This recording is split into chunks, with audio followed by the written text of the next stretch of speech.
Photography করব কাপাডোকিয়ায়, আমার ছোটবেলার স্বপ্ন। সেই স্বপ্ন পূরণ হয়ে গেল আজ। হ্যাঁ, যে স্বপ্ন সেই কাজ। চলে আসলাম কাপাডোকিয়ায়। আমরা কিভাবে ফটোগ্রাফি করলাম এই ভিডিও নিয়ে আপনাদের কাছে। সো কি করলাম আমরা, বলো। সকাল 4টা থেকে তারা আপনাদের নিয়ে যাবে ছবি তোলার জন্য। তারা বলতে ফটোগ্রাফারকে মিন করছে। এবং সেই ফটোগ্রাফার আমাদেরকে 4 থেকে 5টি লোকেশনে নিয়ে গিয়েছিল এবং এটা পার্ট অফ দি প্যাকেজ ছিল। সে এবং আমাদেরকে হোটেলেও ব্যাক করেছে এবং যেই ড্রেসটা আপনারা দেখছেন এই ড্রেসটাও পার্ট অফ দি প্যাকেজ। 4-5টা লোকেশনে নিয়ে যাওয়াটা কি নর্মাল? না, এখানে নর্মালি সবাই 4-5টা লোকেশন নিয়ে যায় না।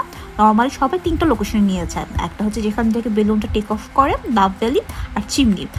আমরা আমাদের প্যাকেজটা কাস্টমাইজ করে নিয়েছিলাম, সেই জন্য তারা আমাদের 5টা জায়গায় নিয়ে গিয়েছে। আর আমরা আমাদের ফটোগ্রাফারটাকে ইনস্টাগ্রাম থেকে চুজ করেছি। আপনারা ইচ্ছা করলে ইনস্টাগ্রামে বিভিন্ন পেজ দেখতে পারেন, বিভিন্ন রকম ফটোগ্রাফার রয়েছে সেখানে। ফেমাসও রয়েছে আর লোকালও রয়েছে। ফেমাসের নর্মালি প্রাইসটা শুরু হয় আপনার 350 টাকা থেকে। তারা নর্মালি 3টা জায়গা কভার করে, সব জায়গায় কভার করে না। 350 ইউরো থেকে, রাইট। সো ফটোগ্রাফারটা চুজ করা ইটস ভেরি ইম্পর্টেন্ট। আপনারা যদি আমাদের ফটোগ্রাফার ইনফরমেশন জানতে চান তাহলে কমেন্ট করে জানাবেন, আমরা লিঙ্ক দিয়ে দিব কমেন্ট বক্সে। রাইট। এবং ফটোগ্রাফারটা আমাদের অ্যাকচুয়ালি খুবই ভালো ছিল। আমাদেরকে পোজগুলো দিতে সে সাহায্য করেছিল এবং সে অনেকগুলো ছবি এডিট করে দিয়েছিল যেটা অন্যরা করে না।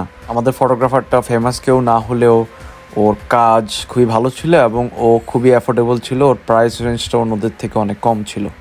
পেমেন্ট প্রসিডিউরটা বলে দিচ্ছি। আমাদের ফটোগ্রাফারের জন্য আমরা ফটোশুট শেষ হওয়ার পরে ক্যাশ টাকা দিয়ে দিয়েছি। সাথে ইউরো ক্যারি করবেন, তারা নর্মালি কার্ড অ্যাকসেপ্ট করে না। আপনাদের কোনো কোশ্চেন থাকলে অবশ্যই কমেন্ট করবেন, আমরা চেষ্টা করবো আপনাদের অ্যান্সার দেওয়ার জন্য।